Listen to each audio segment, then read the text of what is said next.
Hi everyone, and thank you for joining the webinar at 10 today. It's great to have you all with us.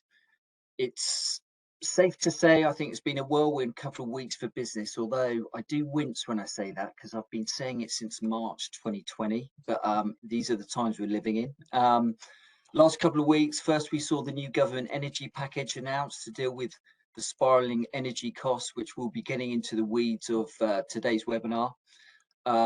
After that, then last Friday, the Chancellor Kwasi Kwarteng delivered a mini budget, an agenda for growth.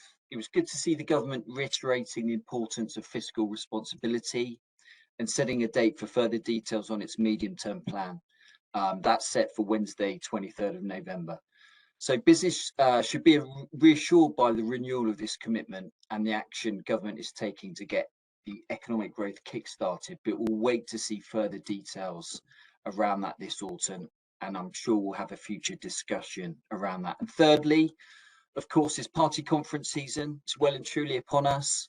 We had a team up in Liverpool this week at Labour, delivered a really great fringe event with President Brian McBride there, the Shadow BEIS Secretary Jonathan Reynolds, and Susan Renow from Pfizer. And this coming weekend, of course, we'll be in Birmingham for the Conservative Party.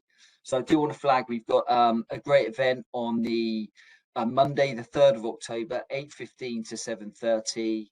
Along with our partners Pfizer, we've got Steve Baker, MP, joining, Dr. Gerald Lyons from the Policy Exchange, Kate Andrews from the Spectator, and our very own Tony Danker. So my colleagues will post the link to that event on the chat, but if you're around, please join us for that. But today we're focusing on the energy cost package announced by government early this month. Big focus for many businesses up and down the land. So we're going to discuss what it means for firms and how you can make the most of the support available. So I'm really delighted we've got a stellar cast of experts joining us today. We've got David Bickerton, Director General for Business Sectors at BEIS, who's here to give us a run through on the announcements and what your firm can access. We've got Richard Watson, Director of Finance at BT, to talk us through how energy costs are impacting BT as a big business and how they're navigating the current challenges. We've got Kate Mulvany, a senior consultant at Cornwall Insight, who provide energy market intelligence and insights to give us sort of more of a forward view on what businesses can expect in the months ahead. And finally, definitely last but not least, our very own Tom Thackray, the CBI's Director of Decarbonisation, on the CBI reaction and what we're going to support. So I'm going to talk briefly to all the panelists, get their views on a few topics. But as ever, if you've got questions, please post them in the chat and my colleagues will filter them. But without further ado, Tom, can I come to you first, please? Do you mind giving us a quick scene setter before we turn to David for the details on what we're hearing from businesses you speak to on the cost of energy and how the package from government has been received? No problem, Eddie. Thanks a lot. So yeah, today's all about the energy cost situation in a fast-moving environment. We're quite forensic at the CBI about how we sort of track the insights we get from members. So we've got a real good sense of what's concerning them at any one time, and we've seen a massive explosion of businesses coming to us proactively concerned about what was happening with energy costs over the last quarter. So clearly we had to respond to that. But I would say it's not just a flash in the pan over the last quarter. I think over the last year or so in my role, I've been talking to businesses, particularly in energy intensive space and the supplier community, around what was happening to energy prices, even before the conflict in Ukraine. Coming out of COVID, the conditions with supply and demand were made for very tight conditions in the gas market, particularly. So we had elevated prices, and then that's been exacerbated by the situation in Ukraine, and that's registering with businesses in a big way over the summer, and people looking ahead to this winter, trying to renegotiate contracts, being offered terms which are often sort of 3 or 4 times the price that they had been paying, and for some that was a question of competitiveness. And for some, that was, actually a question of solvency and ability to trade over that period. So really serious stuff for a lot of businesses. So it's clear to us that we needed some kind of intervention from government to weather that storm. and we sort of put out a few thoughts over the summer about what that intervention could look like. With the new Prime Minister in place, she acted quickly to announce support for the household side, but also welcome the support for businesses as well, particularly focus on this idea of a discount on businesses' energy bills for 6 months at an equivalent level to households. And we got further detail on that package last week, and maybe David will take us through some of that in his comments. I would say that's been hugely welcomed by businesses. I think the word relief comes to mind when I think about the reaction that I've had from companies so far. And if you think about the consequences of not acting, it would have been, some businesses actually going under, definitely supply chain disruption, and definitely an impact on inflation and higher prices for consumers. And we know the story around inflation at the moment. So definitely good news that the government has stepped in to help. I think it's been followed up by some technical questions around how do I get access to the money, who's eligible for it, what kind of conversations do I need to have with my supplier. That's the kind of conversation that we've had with members after that. And then very quickly we've been thinking about what comes next. And we have this agenda moves so quickly. If you're looking at the forward price of energy, it looks like we're going to have elevated prices for at least 2 years. So after that 6-month cap period, what can businesses expect? How do they plan for the future? And I think that's the detail with which we're working with our members, but also hope to work with government on the package that might follow the initial 6 months. So yeah, that's what we've got on the agenda for us, and great that we've got a good panel of speakers here getting into the detail of some of those questions. Thanks, Tom. David, first of all, thank you for joining us today. It must be an incredibly busy time for you, so it's really appreciated. Could you start by providing us with a quick overview of the support package that was announced last week? Yes, of course. Thank you for having me. I'm the Director General for our business sectors team, which engages with a lot of businesses across the UK, from the EIIs, retail, hospitality, manufacturing.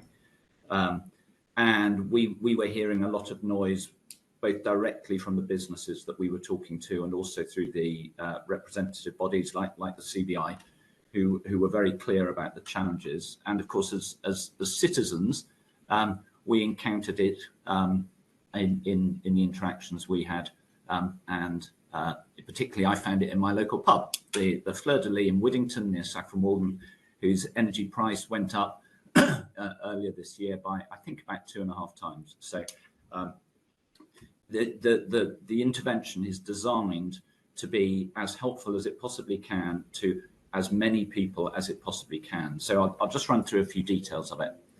It's essentially available to everyone on a non-domestic contract.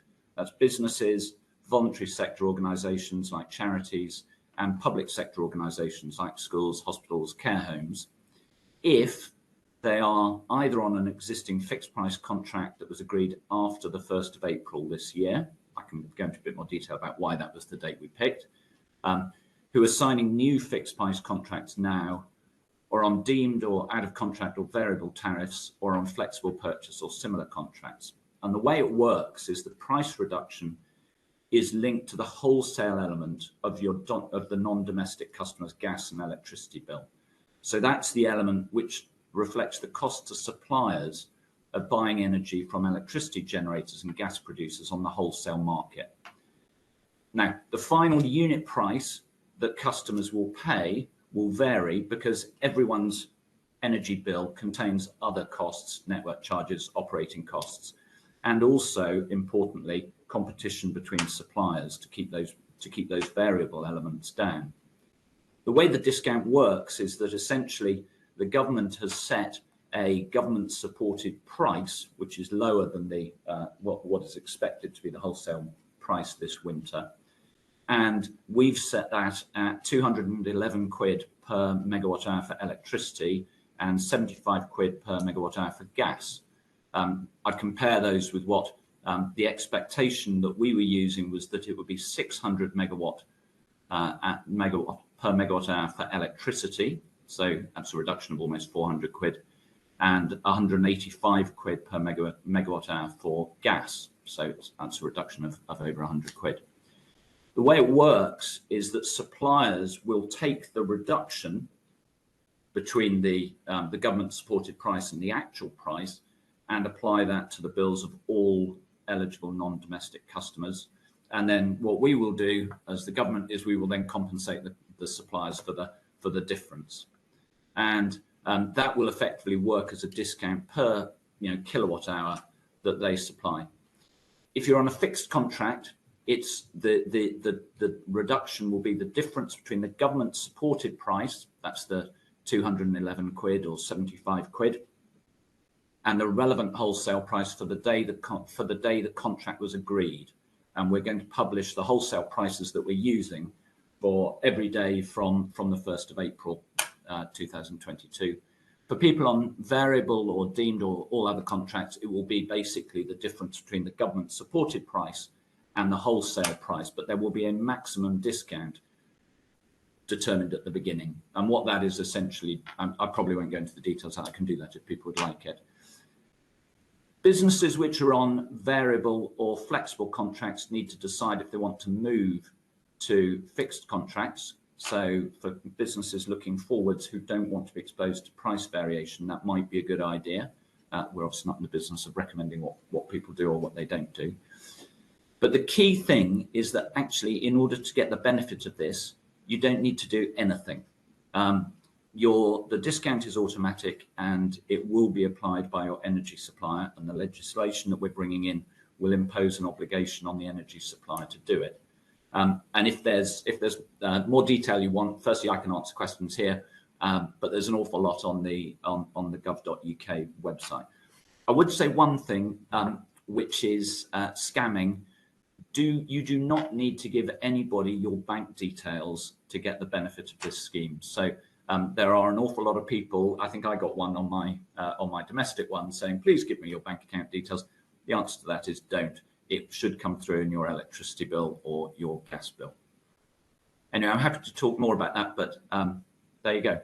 Thanks, David. That's a great overview. And as you say, great to point out the more details in the government website, and also a timely nudge around the scamming.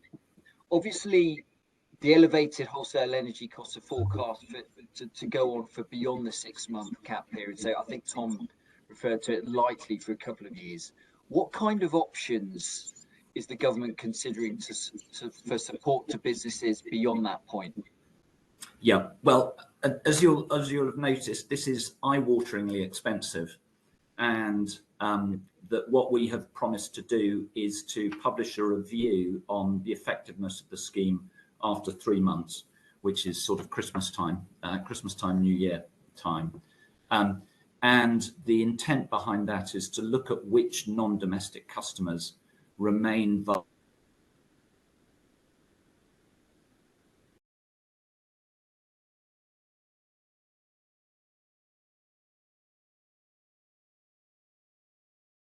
Hi, David. Are you with us? I think we've lost David. We've lost David. We've got tech. Eddie, yeah. I will come to. I'm going to come to you now, Kate, if that's okay, and we'll bring David back in when he's back in the room. Oh, are you back, David? You're back. Great. Sorry, where did you lose me, or where did I lose lost you about a minute in? So probably best for clarity, just okay. Go over the. So we're going to do a review after 3 months, and yep. During that review, what we're going to be looking at is which non-domestic customers remain vulnerable to energy price rises. Right. The challenge with a universal scheme like this is, of course, that businesses that actually don't need support are getting it. And I think what we're going to be looking at is whether we can target it more effectively on those who remain most vulnerable. Right, thank you. Just one more while we got, I'm sure more questions will come towards you, David, at the end of the session. But in your view, how can we make our energy system more resilient to future shocks? And what can businesses do? Many of whom are on this call and grappling with this topic even before the latest movement. What can they do to support and accelerate these ambitions? Yeah, thank you. So obviously at the moment, what we're doing is we're focusing, the immediate priorities being to provide financial assistance to families and businesses that are struggling with these inflated energy bills. We need to bring down energy usage overall, and a lot of that is driving the policies around decarbonising homes and buildings. We also need a diverse mix of energy.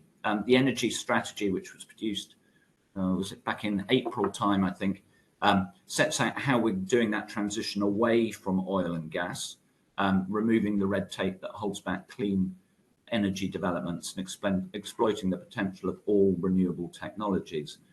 But the longer term solution is to reduce our dependence on imported oil and gas. Now we need gas for many years to come. So the best way to do that is to source it more domestically. Net zero has to be a smooth transition, and what we're working towards is certainly not an immediate extinction for oil and gas. So the other thing that's important about this scheme is because the reduction is applied at a unit level, obviously with these prices they are still quite high, and so we believe that there is a market incentive on businesses to reduce their usage during this 6 months, and also to work out how they're going to continue to reduce that going forwards. Great, thank you, David. Questions are coming in, so I will be coming back to you at the end of the session, as I'm sure you expect. Kate, it'd be great to come to you quickly. Obviously, you're in a unique position because of the day job, and you're dealing with this day in, day out. And before the call, you were sort of commenting how complex it is, and this is the challenge you're dealing with day to day, and what it must feel like for businesses that are trying to grapple with it. But from your conversations and exchanges so far, what are the main challenges you are picking up from different types of businesses when looking at future energy costs? Are there any sectors that are particularly at risk, do you think? Absolutely. At Cornwall Insight, we undertake market research and modelling, but we also work directly with corporates on bespoke consultancy services, and we are hearing directly and we're observing through different metrics a range of challenges. The most immediate issue for most businesses is affordability, but budget setting and the price volatility is also having a detrimental effect. It can be around securing investment, securing a contract. Some suppliers are non-domestic suppliers are withdrawing from certain parts of the market. So seeking a competitive price is more difficult. There are, I won't say it's good news, but the very high wholesale price has for some customers changed the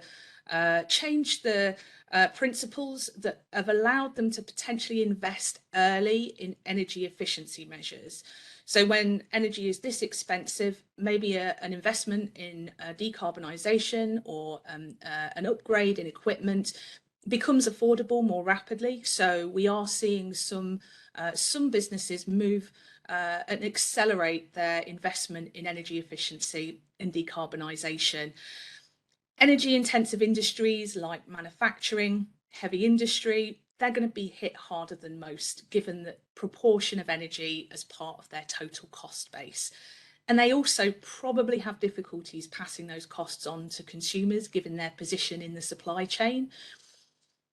Shutdowns and demand hibernation, demand reduction can't be ruled out for this winter, but also beyond.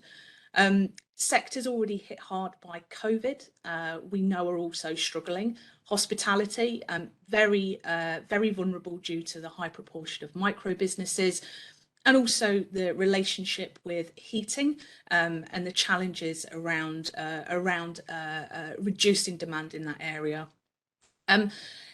Having a real challenge finding a competitive contract may leave some of those businesses in a position where they have to stay with their existing supplier. It's worth noting no sector is immune to this. Even those businesses who have a relatively small energy usage are seeing higher prices from the entire supply chain. There's a reduced risk of demand for their services, and a lot of the challenges that businesses are facing, including inflation, are either exacerbated or caused by global high energy prices.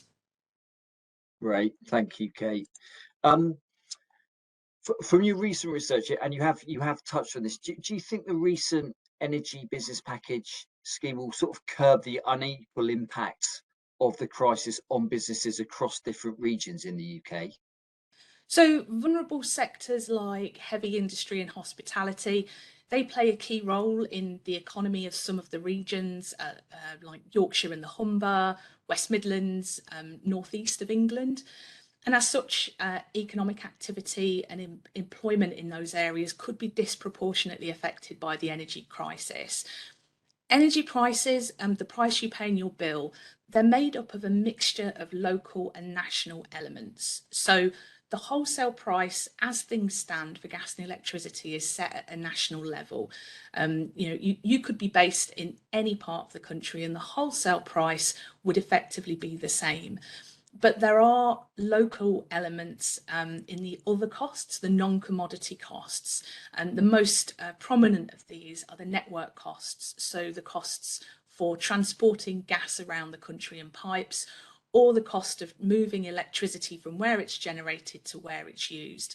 Now, traditionally, the non-commodity costs or third-party costs made up maybe half of a bill. It would depend on how much you were paying for your wholesale price, but the non-commodity costs, the bit that vary region by region, would make up potentially half of the bill. Because the rapid increase in the wholesale price has been so intense, in some cases going up sixfold, when that's set at a national level, that hasn't exacerbated the disparity in terms of how the energy bills are constructed. So some regions were more vulnerable, we think, to the effects of the energy crisis, but actually the energy crisis has been applied at the national pricing level, so it hasn't filtered through at a more granular level locally. The interventions from the government, I think we're hearing, are equally welcome everywhere. It is largely mitigating the wholesale price element, although there is also a policy cost element, but the intervention in both homes and in businesses has been applied to the pricing element that's applied nationally. So it should bring relief equally nationally. We haven't identified anything that is targeted at those particular regions that we think are more vulnerable, but it will be providing relief in those regions, we believe, as well. Great oversight there. And just finally, before I move on to Richard, what I suppose this is one of the killer questions of the session. What advice would you give to businesses on managing the rising costs following the package? Stay informed. The current scheme is due to run for 6 months. We don't know what's going to come after that, and the markets are still volatile. The Cornwall Insight view is that prices are going to stay high compared to historical norms until the end of this decade. We see prices probably falling from 2024, but this year and next year are going to be tough. Your energy supplier is your point of contact. As has already been pointed out, the idea with this scheme is to make it as easy as possible for you by requiring your supplier to do all the legwork. Now, there are circumstances where you will want to check in with your supplier, particularly if you're not sure if you're on a fixed or flexible contract. I would very much encourage you to engage with your supplier. Having said that, your energy suppliers and BEIS, we know, are working absolutely flat out on this. So we hear from some suppliers there may be a small lag in the very initial stages of the scheme in terms of what information is appearing on bills. The scale of the change and the challenge with updating some billing systems at suppliers, it may be that there's especially for anyone receiving a bill or an invoice early in October, it may be that all of the information isn't there. But if you're unsure, get in touch with your supplier. They are absolutely the best point of contact to explain how this relief will help you and the type of contract that you're on. And going forwards, for those more energy intensive industries, we're seeing a great deal of popularity in mechanisms and tools like the corporate power purchase agreement. So businesses are looking to insulate themselves from some of those challenges and volatility in the market, and in some cases as well seeking more competitive wholesale energy costs. So they're very popular for more energy intensive customers and businesses, and that may be something you wish to explore. And in the longer term, there will be reform of the energy system. BEIS have launched a review of electricity market arrangements. It's called REMA, R-E-M-A. There's a consultation open at the moment, and we know some corporates are engaging directly in this to help try and shape what the future electricity system looks like. This may be something you want to do, your organisation wants to engage with. BEIS have made the consultation very accessible. It's on the standard gov.uk portal. It closes on the 10th of October. So if this is something you would like to engage with, particularly if you're in an energy intensive space, understanding some of the ideas of how the future electricity system may be reformed, this is in the longer term, admittedly. I would recommend people look at that consultation on the website. The Cornwall Insight website has a bit more information about REMA, that's R-E-M-A, but go to gov.uk as well for more information. Thank you, Kate. Just before I bring you in, Richard, Tom, is this something that we're engaging with on behalf of members? Yeah, we are feeding into the long-term review of the electricity market. We obviously have business suppliers in membership as well, so engaging with that part of the market to, ensure that their businesses have access to the right advice at the right time. And obviously, a big focus for us is on that 3-month review that David mentioned, and what comes after the 6-month cap period. Because obviously there's, that all businesses are suffering with it, but not suffering equally. And frankly, as taxpayers, we probably shouldn't be on the hook for paying businesses' energy bill long into the future. So we need more sustainable solutions for the future. So the CBI wants to be the sort of a forum for ideas about what that could look like, and making sure that there's not that sort of complete cliff edge of support dropping off after the 6-month period. Fantastic, Tom. Thank you, Richard. If I could come to you now, you're obviously at the coalface for this challenge. Yes. And it'd be great. So thanks first of all for joining us and giving some of your time to this. Given the type of business energy contract you're on, what impact will the government support package that was announced last week have on your business energy costs? It's brought quite a relief, actually, to be honest, Eddie. I think that we're still working through all the different details of the package with our energy suppliers, but broadly it brings us back in line. It de-risks our winter period through to March 31st next year, and brings the costs back in line, with our budget, and reduces significant exposure. Just to put it into context, this year we're forecast to use 2.4 terawatt hours of electricity in our business, and for the winter period, very much exposed to the open market, because it's been a very, as people mentioned earlier, it's been a very traumatic year actually, and able to try and fix prices at the scale that we want. The market has been very illiquid through to the volatility that we've seen probably since about last October, November, really. So yeah, it's a welcome relief for 6 months. I think it doesn't change our overall focus. I think Kate and Tom both touched on it earlier, and David certainly did. We've got, it's almost forced an acceleration in our program to see what we can do to reduce consumption. And I welcome the comments around the pricing, and the relief has been pitched in such a way to, not to deviate away from decarbonisation. Great, thank you. Particularly interested, as I'm sure and Tom's mentioned this, and that we're all aware of this 6-month cap period. What is the outlook looking like for you and your energy costs beyond the 6-month period? So, there's still significant exposure. The winter period, obviously, I think there's a lot of risk factored into the winter period in terms of supply and demand, and you know, the turning off of the gas pipes, Nord Stream 1 and Nord Stream 2 from Russia has factored a lot of fear into the winter price. So we can have a really cold winter this year. Prices would rocket and, you know, probably go north of the 600 mark, as we've seen spikes over the last sort of month or so. Whilst, you know, so we've got to pray for a windy and mild winter in the UK. You know, whilst there's exposure, we got a lot of exposure over summer 23 and the period through April through to October. And then, you know, as Kate just alluded, I think, you know, winter 23 through to March 24 will be, you know, a fair amount of exposure as well.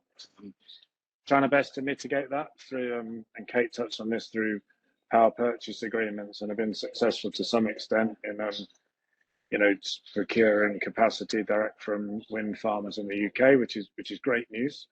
But a lot of that doesn't really kick in till, you know, FY24 and 25. So, you know, whilst we wouldn't consider ourselves or not badged as an energy intensive industry, we do use like 1% of the UK's electricity, and the nature of our business, it's always on. You know, we can't turn our broadband network off at night, can't turn it off at weekends. Yeah, you know, we're limited in what we can do there, but, you know, it's accelerating the focus on reducing volume consumption and looking for energy efficient measures that we can implement. Thanks, Richard. And an amazing stat about 1% of all energy used by one business there. It just shows you how sort of organisations like BT, the technology provide, yeah, they're always on. So it impacts on different businesses in different ways. Are you able to, I'm particularly interested about any measures that you're using or you're starting to use to reduce energy usage or increase energy efficiency, putting the other way, and any kind of best practice that you could share with others? Because I know it's a massive topic. It was before. Yeah. Last few weeks, but I think the value is really in sharing those quick wins and best practice whenever we can. I mean, there's quite a few actually, you know, and I try, rather than just go into the sort of ones that's particularly specific to our sector and our area, I'll cover a broad range. Cooling, you know, we've got 5,500 telephone exchanges in the UK that, you know, run the network and, you know, generate heat from the equipment in those networks. So, you know, we have to cool those networks. The summer period actually in the hot weather has shown us that perhaps we don't need to cool those as much as we have done. So we've upped the temperatures in those sites, you know, from I think about 24 degrees to 28 degrees, and that will make a difference. And that's something that's replicable across all businesses. Look at your heating and look at your cooling temperatures. You know, even down to micro level in our offices, you know, looking at office occupation, can we, you know, consolidate people into, you know, into not smaller spaces, but rather than have people scattered across different offices, you know, bring those together, you know, to enable us to reduce heating in some of those sites that are probably more sparsely populated is something that we've done. And again, look to the temperatures in our office buildings. We introduced more efficient cooling. We introduced adiabatic cooling a couple of years ago, and that's helped reduce consumption. And the biggest focus we've got on, you know, is around coming off our old legacy copper networks, which consume about 30% of our network. And as we can move people onto fibre, which is a much more economic use of electricity, you know, that's the saving. So sort of going around our sites looking at what can be turned off there and then. And I guess all the big focuses that we've got, Eddie, you know, if you don't use it, you're not paying for it. And, you know, I think the government relief, you know, short term at the moment, and hopefully it will continue, you know, post that. But it's an acceleration as a nation to, you know, close down and reduce as much consumption as we can. Right. I wish you could pass on that advice to my 6-year-old daughter, who still hasn't quite got the head round. But maybe that's being a bit too harsh. Now we've got, just to reassure people, we've got loads of great questions coming in. We will try and get through some of as many as possible. Some of them are technical. The ones that we don't get round to, we will answer and we'll put on the recording that will be out later today. So if we don't cover your question, please be reassured that we'll be addressing it. But Tom, do you want to kick off? Because I know you've been helping out with the chat and monitoring the questions for a question for David. Yeah. Right. I'm trying to amalgamate a few. There's a few that come in about the business that are not associated with the whole. So standing charges and green levies. It'd just be good to understand, how they've been looked at, how they've been looked at in the policy framework, and what you think the sort of whether they will be a focus for government intervention in the future. So because the discount operates as a pound amount of reduction to the wholesale price, then actually mathematically, and I'm not a mathematician, it doesn't matter. It doesn't make any difference whether you apply that to the wholesale price or to any individual other part of the bill. So whilst there is no express relief from the green levies, the amount of the discount is going to, I believe, always be greater than the green levy would be. And that's also the case with the standing charges. And I saw there's a lot of questions about people saying, well, the standing charges have gone up. Unless the wholesale price is that you're getting is so low that you're not getting the benefit of the full government support, actually, from a policy perspective, it didn't matter. It doesn't matter to the end user whether we apply that discount to individual elements of the bills or to the wholesale one. And so this probably sounds like a rather sort of technical way of looking at it, but essentially we looked at what is the biggest part of the bill so that we could give the bluntly biggest amount of support, so that even if the price came down quite a lot, you'd still be getting the full amount of the discount that the government was providing. That makes sense. And I guess I don't know if I can bring others, maybe Kate and Richard in, but I think you both kind of mentioned market dynamics in some of your comments, and I guess competition in the supplier community. I don't know if you could expand on that a little bit, and whether there's something which needs to happen there to enable businesses to fully benefit from competitive prices. I would say, the most pressing concern was the price volatility and the increased wholesale prices. That was, I think, the most immediate and urgent issue. Secondary to that is illiquidity in the wholesale markets, concerns around credit, and that's credit both for customers, but also credit in the markets, and some of the challenges that suppliers were reporting. And what that means is it's difficult to find somebody to buy energy from, and that's fundamentally a real challenge. If it's as well as there being very high prices, if there are concerns about credit, or if there's no one willing to trade in the market because of the volatility, that's beyond the single-handed control of suppliers. And I think some of the other announcements that we've not got into today are really promising in that area. And I think I think it's clear that BEIS understand the challenges. I think they've heard the suppliers largely describing the challenges they have around liquidity in the wholesale markets. So the issue is more than just too high bills that businesses won't be able to afford. There are some other challenges, both structural and also market-based, and we think that BEIS are doing a good job listening to businesses and suppliers at the moment, and that, as long as that continues as the market issues evolve, that's going to be only a good thing.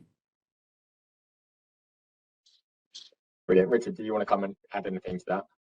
Yeah, I think I just agree with that. I think, and it's great that BEIS are looking at it, and looking short term and longer term as well, between the difference between wholesale gas supply and renewables as well, because there are some fairly different prices, supply prices coming through from that. So it's great news that BEIS are engaging, and I think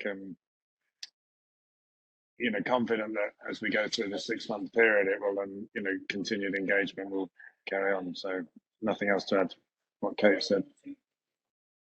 Brilliant. And if I could just pick up one other question, I think for David is, I think there's been a few questions around the concept of vulnerability and how that's going to be determined for support beyond 6 months.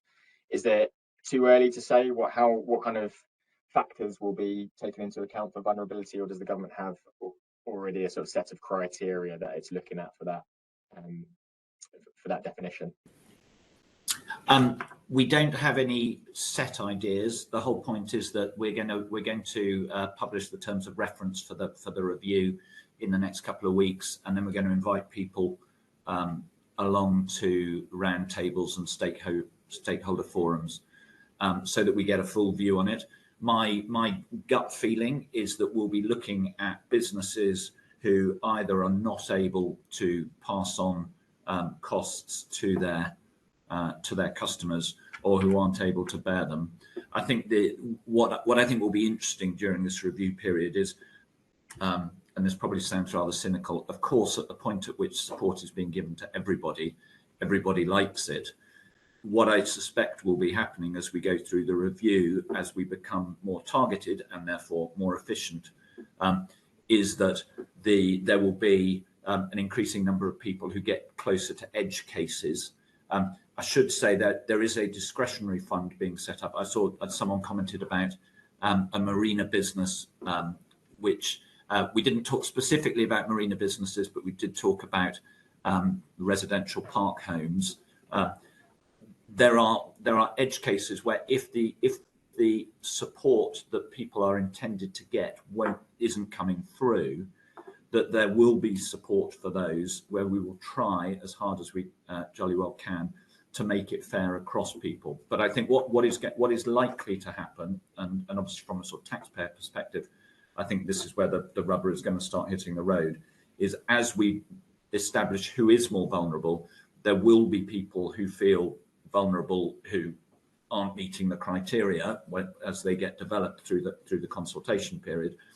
But I think there is going to be an element of focusing the support on those who really need it, and then using discretionary funds on the side to deal with those sort of hard edge cases.